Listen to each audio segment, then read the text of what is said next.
Bismillahirrahmanirrahim. Assalamualaikum warahmatullahi wabarakatuh. Waalaikumsalam warahmatullahi wabarakatuh. Alhamdulillah wassalatu wassalam ala habibillah sayyidina Muhammad Rasulillah sallallahu alaihi wasallam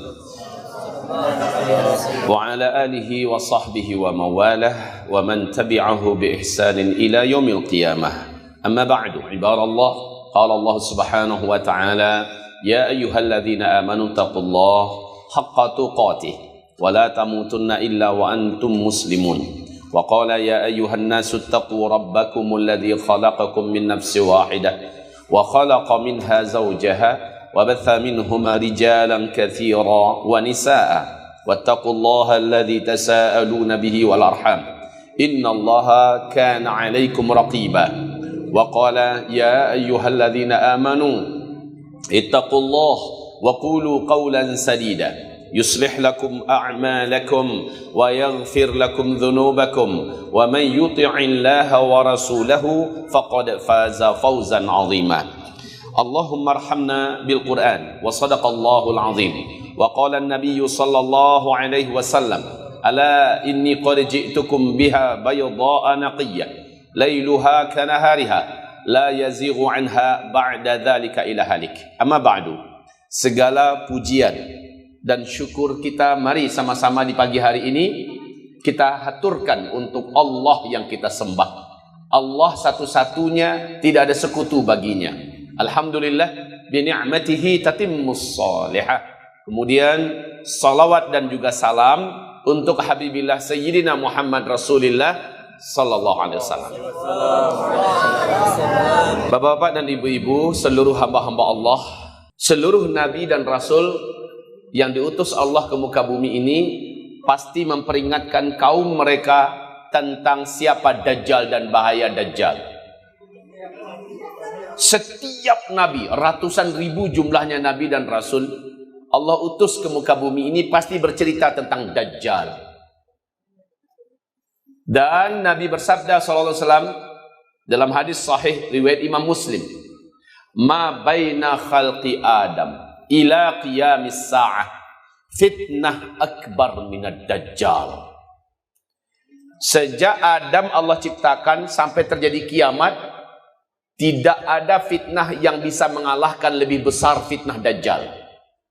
Tidak ada fitnah yang lebih berat daripada fitnah Dajjal. Tidak ada fitnah yang lebih hebat melebihi fitnahnya Dajjal. Di hadis yang lain Nabi bersabda, seandainya dikumpulkan semua bencana, petaka, fitnah yang ada di muka bumi ini, sejak Adam diciptakan sampai hari kiamat, disatukan semuanya. Lalu diletakkan di satu timbangan fitnah-fitnah tersebut, lalu Dajjal muncul dengan membawa fitnahnya tersendiri, diadu mana yang lebih berat. Maka kata Rasulullah, lebih berat dan lebih hebat fitnah Dajjal dibandingkan seluruh fitnah yang pernah terjadi sejak Adam diciptakan sampai hari kiamat. Bayangkan betapa berbahayanya fitnah Dajjal ini. Sebab apa? Fitnah Dajjal ini akan mengantarkan manusia yang terfitnah masuk neraka jahanam, kekal di neraka jahanam selama-lamanya. Sebab Dajjal akan mengklaim dirinya lah Tuhan yang selama ini disembah. Hai orang-orang Kristen yang kalian sembah selama ini adalah saya. Hai orang-orang Islam yang kalian sembah selama ini adalah saya. Sekarang saya telah hadir sujud. Dan Dajjal mampu membuktikan apapun yang diminta oleh manusia. Kalau kamu memang Tuhan, sanggup gak kamu melakukan ini? Oke, kata Dajjal. Kalau saya lakukan, kamu beriman? Saya beriman. Maka Dajjal pun melakukannya. Ada yang masih belum beriman. Saya baru beriman kepada kamu. Apabila kamu bisa begini-begini, dia pun melakukannya. Maka orang ini pun beriman. Murtad dia dan kafir kepada Allah. Dia pun sujud kepada Dajjal. Apapun yang diminta manusia, Dajjal bisa melakukannya. Makanya kata Rasulullah, fitnah terberat di muka bumi adalah kemunculan Dajjal. Arti Dajjal itu apa? Dajjal itu artinya adalah sang maha pembohong, sang maha pendusta. Itu arti Dajjal. Bapak, Ibu yang kami muliakan, Dajjal, kata Rasulullah, adalah seorang lelaki dari keturunan Nabi Adam. Berarti Dajjal bukan simbol. Dajjal bukan sebuah negara. Dajjal bukan bisa diartikan dengan artian yang lain. Dajjal itu adalah seorang lelaki. Tubuhnya sedikit lebih pendek daripada tubuh-tubuh kalian. Tapi full daging, gompal dan kuat sekali. Bahu kanan dengan bahu kirinya saling berjauhan. Dadanya lebar. Dan itu sekel, full daging. Rambutnya keribu. Sementara di antara kedua alisnya hanya orang-orang beriman yang sanggup membaca, walaupun dia tidak pandai membaca, tapi Allah izinkan saat itu dia bisa melihat kafaro, kafir, di antara kedua alisnya. Kedua bola matanya menyembul keluar. Jijik kita melihatnya. Kedua bola matanya menyembul keluar. Hanya bola mata yang sebelah kanan tertutupi oleh daging kening yang meleleh dan menutupi ini. Sehingga tampak tonjolan itu seperti tonjolan jengkol ya. Padahal ada biji di dalamnya. Kan begitu kan?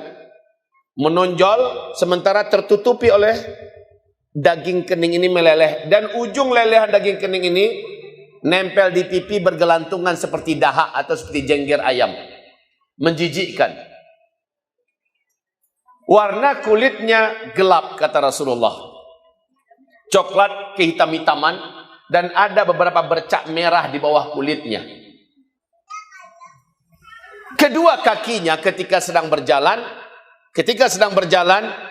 dua mata kakinya saling berjauhan, dua jempol kakinya saling berdekatan.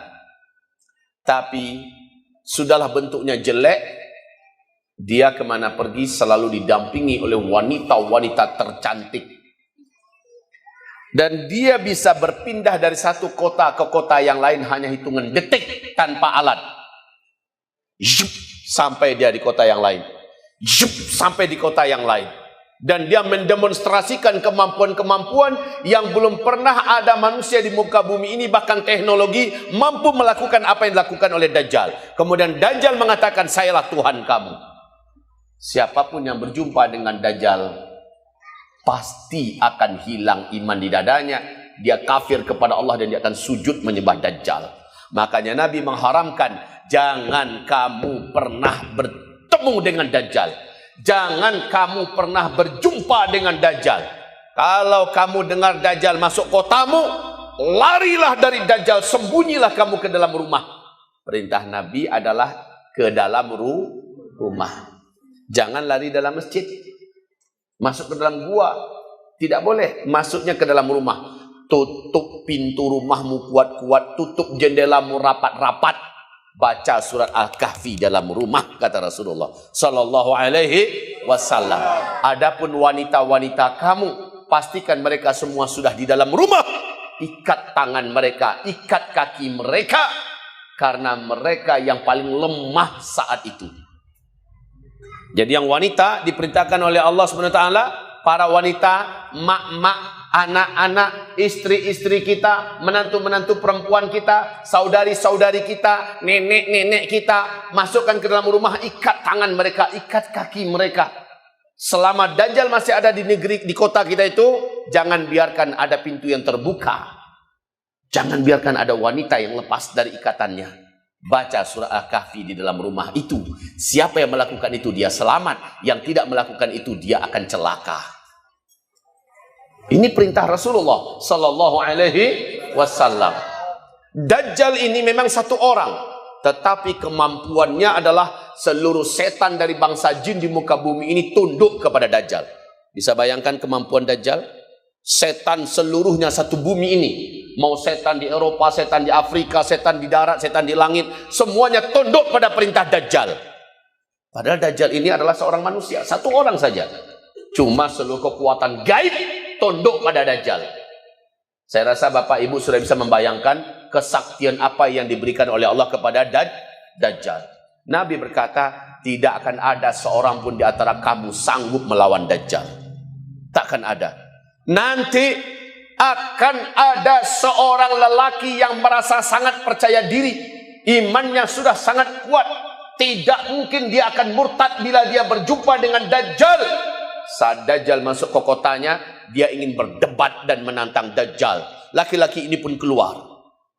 Tapi ketika dia melihat Dajjal, Dajjal melihatnya. Fitnah yang ada pada Dajjal, kekuatan yang ada pada Dajjal, menyebabkan iman di dalam dadanya keluar dari dadanya, dari hatinya. Dia pun kafir kepada Allah. Dia pun sujud menyembah Dajjal. Padahal tadi dia merasa imannya sangat kuat. Walaupun Dajjal sudah keluar meninggalkan kotanya, dia akan tetap kafir kepada Allah sampai dia mati. Maka dia menjadi ahli neraka jahanam, kekal di dalamnya selama-lamanya. Makanya Nabi mengharamkan, jangan kamu jumpa dengan Dajjal. Dan apa kata Rasulullah? Kalau saya hidup saat Dajjal itu keluar, saya yang akan langsung menghadapi Dajjal demi melindungi kalian. Tapi ketika Dajjal muncul sampai ke kota kamu, saya sudah meninggal, saya sudah tidak ada.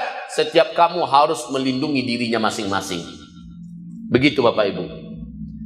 Hadis tentang Dajjal ini sampai ke tingkat mutawatir. Apa mutawatir? Di atas sahih. Kita selama ini dengar kalau hadis sahih berarti sudah kuat. Sementara hadis mutawatir di atas sahih. Ijma' para ulama ahlus sunnah wal jamaah mengatakan hadis tentang Dajjal mutawatir. Ijma' seluruh para ulama ahlus sunnah wal jamaah. Mengingkari kehadiran dan kedatangan Dajjal, kafir dia kepada Allah, batal syahadatnya, gugur imannya, walaupun dia masih sholat tidak diterima oleh Allah, dan dia akan kekal di neraka. Kalau ada yang menolak kemunculan Dajjal, berarti kedatangan Dajjal wajib diimani. Nah, bapak-bapak, ibu-ibu yang kami muliakan, kalau kita sudah tahu, kita ingin merinci sedikit. Apa sih kemampuan Dajjal? Kemampuan Dajjal, seperti yang saya katakan tadi, karena dia didukung oleh setan-setan dari bangsa gaib, setan-setan dari bangsa jin, maka Dajjal melakukan berbagai macam sihir yang mengerikan. Hebatnya adalah Dajjal mampu mengendalikan langit. Dalam artian, bumi sudah lama tidak disembur oleh hujan. Menjelang Dajjal keluar, sudah lama tidak disirami hujan. Bumi ini panas, tanam-tanaman di mana banyak-banyak yang mati, hewan ternak banyak yang mati, orang-orang kelaparan. Dajjal datang membawa gunungan makanan. Yang beriman kepada saya, silahkan saya bawa makanan. Kalian perlu berapa, ambil. Dan orang ketika ketika lapar, mereka mau mengorbankan apapun demi bisa dapat makan. Betul Pak? Sementara Dajjal datang membawa gunungan makanan. Entah dari mana dia dapat makanan itu. Dan dia tawarkan kepada orang-orang yang beriman kepadanya dan mau sujud kepadanya, ambil makanan itu. Dan Dajjal dari tangan kanannya mengeluarkan api yang sangat besar bagikan hutan yang terbakar. Lalu dari tangan kirinya dia mengeluarkan air yang sangat banyak dan bening, air yang sejuk dan bisa mengisi sungai-sungai. Lalu apa katanya? Yang beriman kepada saya, silahkan minumlah air yang keluar dari tangan saya. Yang tidak beriman, masuklah ke dalam api neraka saya. Saya adalah Tuhan. Sementara banyak manusia, kata Rasulullah, 2/3 manusia di bumi ini akan beriman kepada Dajjal. 2/3 jumlah manusia yang ada di bumi beriman kepada Dajjal. Tak terkira banyaknya itu. Adapun umatku, orang-orang yang malas ngaji, orang-orang yang rajin dosa maksiat, orang-orang yang jauh dari masjid, orang-orang yang anti ulama, orang-orang munafik, umatku yang suka buat dosa-dosa, mereka jumlahnya 1/3 nanti akan kafir kepada Allah, beriman kepada Dajjal. 1/3 umat Nabi Muhammad kafir. Dan yang paling banyak kafir dan murtad dari umatku adalah kaum wanita, kata Rasulullah sallallahu alaihi wasallam. Bapak, Ibu yang kami muliakan, sudah dapat gambaran tentang Dajjal?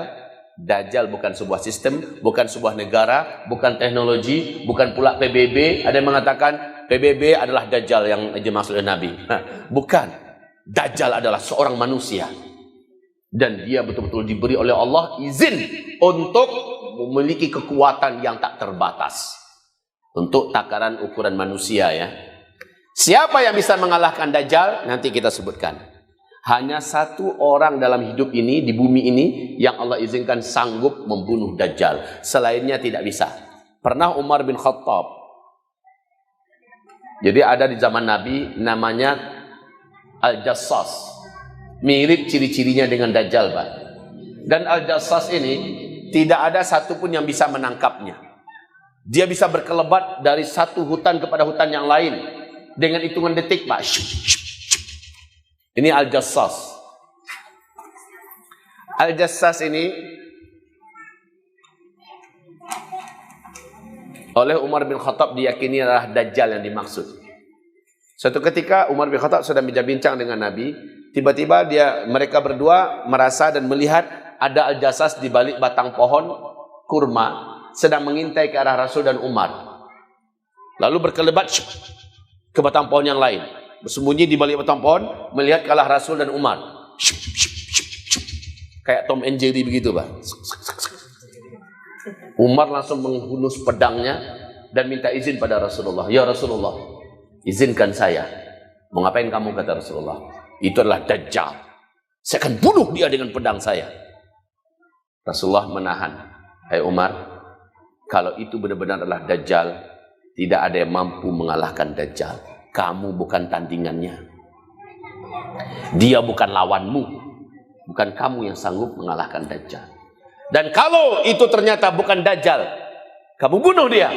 Apa guna kamu membunuh orang yang tanpa alasan yang hak kamu bunuh dia? Jadi Rasul katakan, bukan Umar bin Khattab lawannya Dajjal. Dajjal itu tidak akan bisa dikalahkan oleh siapapun, kecuali hanya oleh satu orang saja. Siapa satu orang itu? Nabi yang ke-24 yang Allah naikkan ke langit dengan jasad dan ruhnya dan diturunkan di akhir zaman. Siapa nama nabinya? Nabi Isa alaihi salam. Hanya ini yang akan mampu membunuh Dajjal. Nah, sekarang pertanyaannya, di mana Dajjal sekarang? Jawabannya, entahlah. Allahu a'lam. Hanya Allah yang tahu. Tapi di masa Nabi Muhammad hidup dulu, ternyata Dajjal ditemukan oleh Tamim Ad-Dari. Dalam sebuah hadis sahih riwayat Imam Muslim, Tamim Ad-Dari ini seorang kapten kapal. Di sebuah perjalanan beliau dengan awak kapalnya sejumlah 20 orang, Tamim Ad-Dari ini kapalnya diombang-ambing oleh ombak laut yang tinggi. Langit gelap gulita tebal oleh awan dan petir menyambar-nyambar. Angin begitu kencang hampir saja menenggelamkan mereka. Ombak setinggi-tinggi bukit. Sementara hujan lebat. Mengerikan suasana. Kami kehilangan kendali terhadap kapal kami.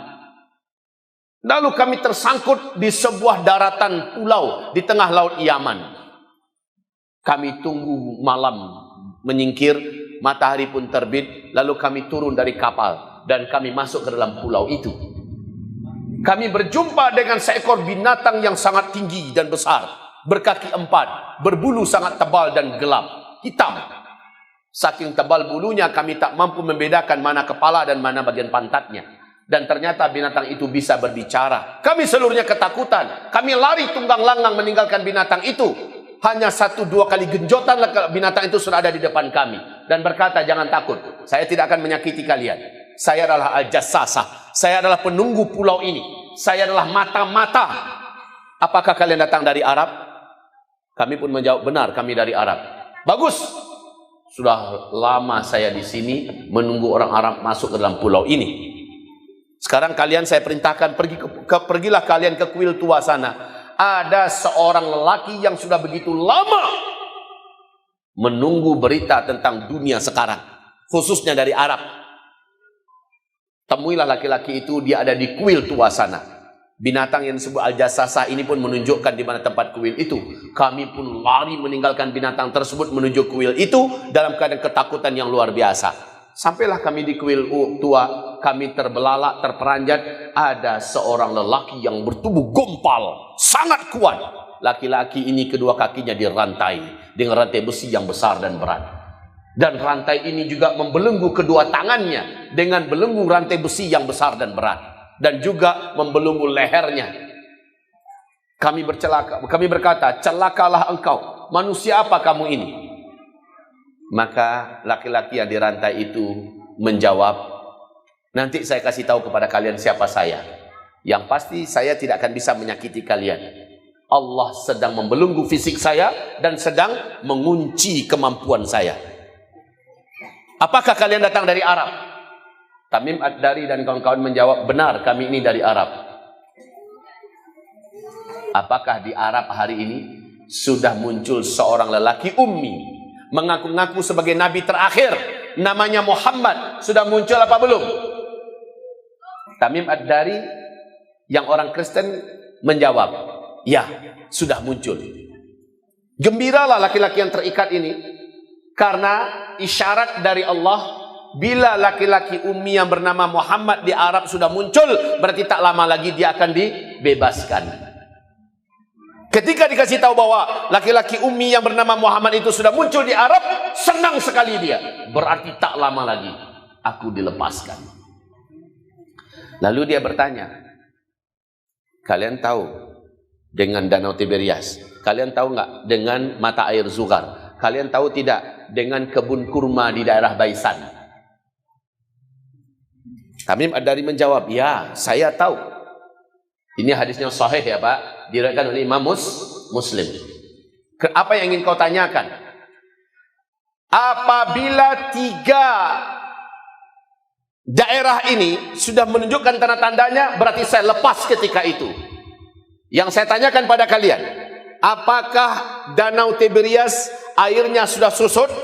Apakah mata air Zughar sudah berhenti mengeluarkan air? Apakah kebun kurma di Baisan sudah tidak lagi berbuah kurmanya?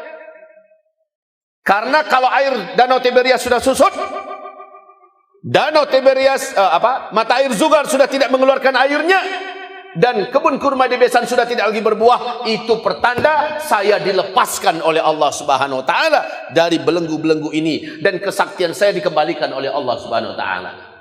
Tamim Ad-Dari waktu itu menjawab, saat ini air Danau Tiberias masih banyak, mata air Zughar masih mengeluarkan airnya, dan kebun kurma masih lebat buahnya. Lihat, sebentar lagi Danau Tiberias akan susut airnya, mata air Zughar akan tidak lagi mengeluarkan air, dan kebun kurma di Baisan tidak akan lagi berbuah kurmanya. Kalau itu sudah terjadi, saya lepas. Sejak 2012, saya sudah menyampaikan kepada dunia melalui media sosial, melalui ceramah-ceramah, dan bahkan melalui televisi, TV One. Saya pernah ceramahkan tentang Dajjal, bahwa 3 tanda alam ini sudah terjadi serentak sekarang Pak. Sudah terjadi serentak sekarang. Bulan Agustus 2018 saya langsung berkunjung ke Palestina dan mendatangi Danau Tiberias, dan juga kebun kurma di Baisan, mata air Zughar. Saya bawa istri 1 orang, dan saya bawa jamaah 95 orang. Di situ mata kepala ini menyaksikan langsung. Demi Allah, wahai Bapak Ibu, Danau Tiberias airnya sudah sangat susut. Mata air Zughar sudah 3 tahun tidak mengeluarkan air 1 tetes pun. Dan kebun kurma di Baisan sudah tidak lagi berbuah. Dan ini hadis Nabi yang mengerikan itu terjadi di zaman sekarang. Serentak ketiga tanda alam ini sudah menunjukkan tanda-tandanya. Maka dengan sangat yakin saya katakan kepada umat bahwa Dajjal telah lepas. Dajjal telah lepas. Kita hanya menunggu dia muncul ke tengah-tengah manusia. Nabi berkata, jarak Dajjal itu dilepaskan dari belenggunya dan dia muncul ke tengah-tengah kehidupan manusia hanya 40, kata Nabi. Di situ Nabi tidak merinci 40 jam, 40 hari, 40 minggu, 40 bulan, atau 40 tahun. Pokoknya ketika Dajjal dilepaskan dari belenggu-belenggunya, dengan dia muncul ke tengah-tengah manusia, ada jarak 40. Ya, sekali lagi tidak ada penjelasan dari hadis manapun. Dan tidak ada ulama yang berani memastikan 40 itu 40 jam, 40 hari, 40 minggu, 40 bulan atau 40 tahun. Yang penting tanda-tanda ini sudah terjadi seluruhnya. Maka Dajjal telah lepas sekarang, Pak. Jadi wahai Bapak Ibu, jangan Bapak Ibu heran, dunia kok makin lama makin kacau ya. Kehidupan makin lama kok makin berantakan. Keadaan makin lama makin tak baik. Betul Pak ya? Dalam segi apa saja, dalam segi kesehatan, seluruh dunia dalam keadaan amburadul. COVID-19 dan segala macamnya lah. Berbagai macam penyakit menular menyebar di mana-mana. Kemudian bencana alam yang marak di mana-mana. Kondisi suhu politik di seluruh dunia kacau balau, ancur, carut-marut di mana-mana. Kezaliman merata di mana-mana sekarang ini ya. Dan kemudian kondisi ekonomi yang juga makin lama makin tidak bisa dikendalikan dan seterusnya. Sebentar lagi akan banyak kejadian lebih mengerikan. Ini pertanda Dajjal sudah dekat untuk muncul ke tengah-tengah manusia. Wahai Bapak Ibu, tanda-tanda kemunculan Dajjal ini sudah lengkap. Di mana Dajjal berasal? Di mana Dajjal sekarang? Di mana Dajjal sekarang? Rasul berkata, Dajjal nanti akan muncul dari sebuah kota bernama Asfahan di daerah Khurasan. Saat itu kota Asfahan sudah menjadi kota Yahudi, kata Rasulullah. Allah. Saat itu kota Asfahan sudah menjadi kota Yahudi. Di majalah Timur Tengah yang bergengsi, Pak, nama majalahnya Asy-Syarqul Awsat. Asy-Syarqul Awsat. Majalah Timur Tengah.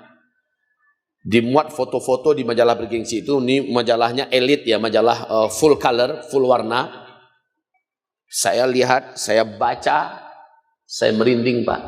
Nabi berkata, nanti ketika Dajjal muncul, 70.000 lelaki Yahudi mengenakan jubah tidak berjahit.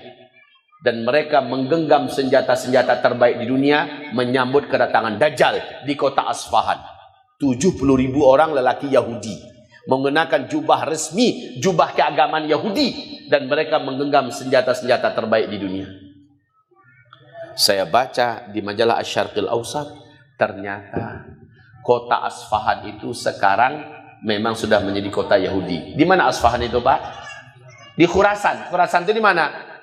Irak, Khurasan tuh. Iran, Khurasan. Pakistan, Khurasan. India, Khurasan.